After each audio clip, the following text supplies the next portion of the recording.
Hello, my friends. My name is Adam, and I am attempting to be the world's most prolific reviewer. Currently, I have two bones in my elbow which are broken, but I am in the middle of the convalescence, and it's not going very well, let me tell you, but that's a topic for another day. The topic for today is Everything, Everywhere, All at Once, the 2022 film, written and directed by Daniel Kwan and Daniel Scheinert, and starring Michelle Yeoh, Stephanie Su, and Ke Huy Kwan, and James Hong and Jamie Lee Curtis.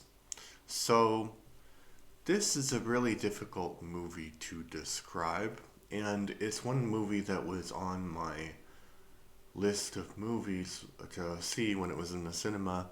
And my kids went with their mom, and I asked them, "Do you want to go see it again?" And they're like, "No." So I never got around to seeing it in the cinema, but I have a lot of time recently, so I decided to watch it. So the production of this film is basically the writers thought that they had something really revolutionary with this concept of verse hopping.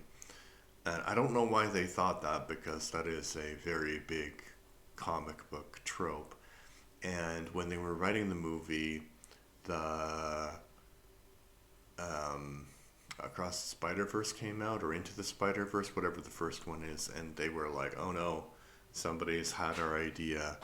And then there was Loki that they were offered to write for, and they weren't interested because they wanted to focus on this project. And the first or second season of Rick and Morty also involves like this multiverse. So the writers stopped watching Rick and Morty. But as I said, I don't think it's that revolutionary of a concept, the multiverse. I think their interpretation is pretty revolutionary because the idea in the film is that if you have this technology, you can go to somebody in a different part of the multiverse and you can absorb their skills, but it has to be you. So, for example, the main character, she in our world is just this somewhat unsuccessful middle-aged Chinese lady who owns a laundromat, probably in LA, but she owns this laundromat. But in other worlds, she is a successful martial arts actress, and so she can like use this um, this talent that she has in those worlds to fight against her adversaries. And recently, I've noticed this thing where movies, especially kind of more contemporary movies, like movies came out in the last 2 to 5 years, the writing is not strong. And what I mean by that is that the writing doesn't really reflect what the message of the movie is. So there's two kinds of, this is going to be a little bit complicated, but I have a theory of plot and story.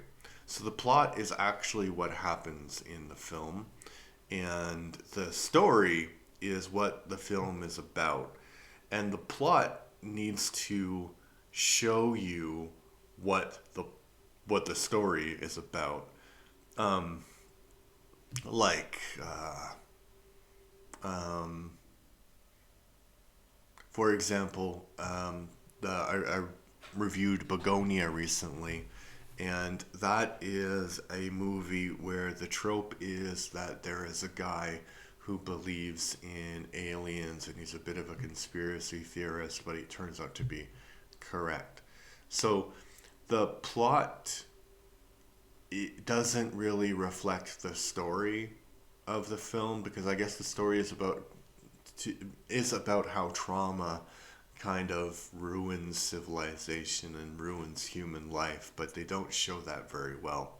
And in this movie, Everything Everywhere All at Once, they do really show the story really, really well. The plot is a little bit less important because if I told you the details of the plot, you'd be like, okay, there's a big hole in the plot.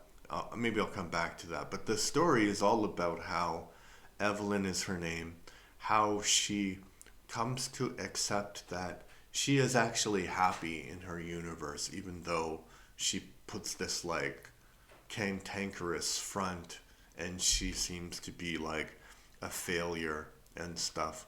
And even one character says to her, like, the reason you're so good at this, that you can like jump between these universes, is because you have failed and you had so many plans in this universe that never happened.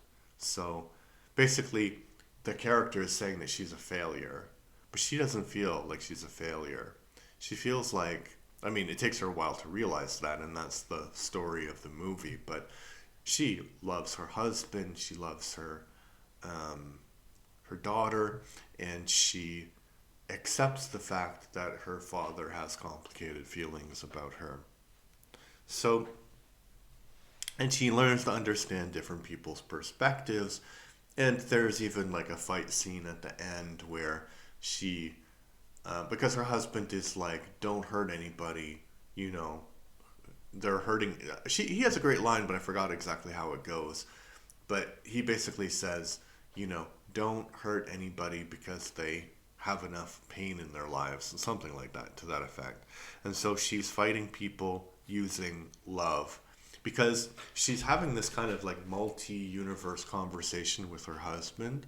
And in our universe or her universe, her husband is kind of a bit of a failure, or at least she feels that way.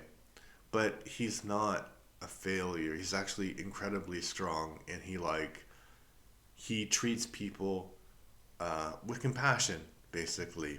And in the universe where he's not a failure, he's explaining this like quite eloquently to her, and she kind of gets that, you know, you don't have to be, you don't have to destroy people to win, and what you're actually fighting for is not like victory in that you've defeated everybody. It's that you have this balance and harmony in your family life. So, yeah, I think that it's really good. The special effects are great. The martial arts sequences are kind of cool. Um, they're kind of like very uniquely done. Like in one universe, she's one of those sign tossers, so she gets, you know, the people who stand on the corner and toss the sign, so she gets the sign and she's like throwing it up and throwing it down and all of that stuff. And in, yeah, and then there are some bits that are a bit too kind of gross because when I was watching it, I was thinking like, you know, they could go anywhere with this in the universe. They could have like, you know, very creative interpretations. And they do have three very creative interpretations of the multiverse. And I'm going to mention one because it's connected to the thing that I kind of didn't like about the film. So the one thing is that they have one universe where there are hot dog fingers. The people have hot dog fingers. I don't know how that works, but like Evelyn is in this universe and she's like disgusted by the love, like it's like some Bollywood film she's watching on screen, and she's disgusted by the love scene where like people are rubbing the hot dog fingers on their faces, and yeah, it's pretty gross. So I there's a lot, maybe not a lot. There were a few instances like that where you go, okay, we don't necessarily need that joke. And then there's some other things with some, let's say, butt play, where I'm not going to explain it, but basically people get things stuck in their butt, and then they're fighting with these things stuck in their butt. Yeah, so I could have done without that. And the one plot hole that I would see that people would come that might be critical about this movie is that when So Evelyn is approached by a guy named Wayman Prime, and her husband is Waymond because they can't say Raymond. I don't know why you would choose a name that you can't say. Their English name is his English name is Waymond. So anyway, so the universe in which they discover that they can hop through these multiverses is called the Alpha Universe. A bit arrogant, but anyway, it's called the Alpha Universe. So um, Alpha Wayman, he is explaining to her that she doesn't have any time, and then there's this like evil force that's coming to destroy all universes, and this is a plot. This is a spoiler for the plot, but what happens is this evil force that's coming to destroy all of the universes is her daughter, and she believes that if she wants to stop her, she needs to become like her.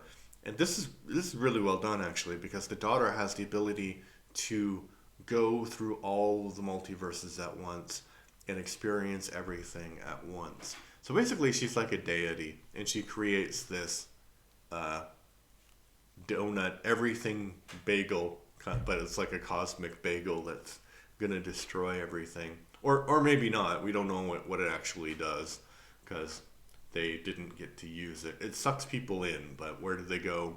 Who knows?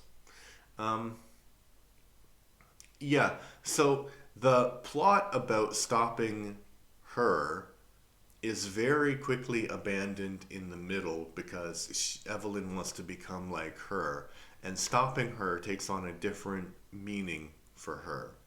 And the reason I don't think it's a plot hole is because Evelyn is just discovering this whole other reality, that these other things exist in these other realities, and she doesn't quite have a grasp on the political, let's say, implications of what's going on. So when she does finally start to understand, she understands that these people who originally contacted her may not have her best interests at heart. You know, so I think it's really well done. It's a creative take on multiverses because people kind of tend to think we have a multiverse fatigue.